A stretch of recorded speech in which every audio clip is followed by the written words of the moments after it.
నమస్కారం. మనం ఇప్పుడు 'బిగ్ బాస్' 8వ సీజన్ గురించి మాట్లాడుకుందాం. ఈ సీజన్ తెలుగు సీన్‌లో ఘనంగా ప్రారంభమైంది మరియు నాగార్జున మరోసారి హోస్ట్‌గా వెలుగొందారు. అయితే ఈ సీజన్‌లో కంటెస్టెంట్స్ అందరూ సోషల్ మీడియాతో దగ్గరగా ఉన్నవారు కావడంతో వారి సామాన్యంగా కనెక్ట్ అవ్వడంలో కొత్త సవాలు ఉన్నట్లు అనిపిస్తుంది. ఇప్పుడు నెటిజన్లు కంటెస్టెంట్స్‌కి ఇచ్చే రెమ్యునరేషన్ గురించి చర్చిస్తున్నారు. అధికారికంగా ఎప్పుడూ 'బిగ్ బాస్' కంటెస్టెంట్స్ రెమ్యునరేషన్ వివరాలను బయటపెట్టదు.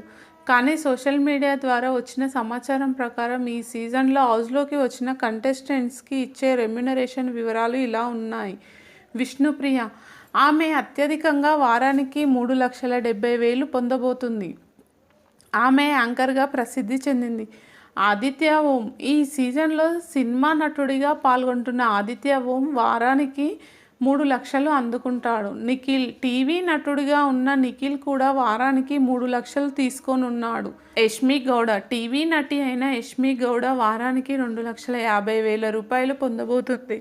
ప్రేరణ, మరో టీవీ నటి అయిన ప్రేరణ వారానికి 2,50,000 రూపాయలు తీసుకోనుంది. శేఖర్ భాష, రేడియో జాకీ అయిన శేఖర్ భాష వారానికి 2,30,000 రూపాయలు అందుకుంటాడు. ఇది మనకు ఇప్పటి వరకు వచ్చిన సమాచారం ప్రకారం 'బిగ్ బాస్' ద్వారా కంటెస్టెంట్స్కి ఇస్తున్న రెమ్యునరేషన్లు ఎలా ఉంటాయో మరియు ఎవరికి ఎంత అందుతుందో తెలుసుకోవడం ఆసక్తికరం. ఈ సీజన్ ఎలా ఉంటుందో చూడాలంటే ఈ వీడియోను లైక్ చేసి సబ్స్క్రైబ్ చేయడం మర్చిపోకండి.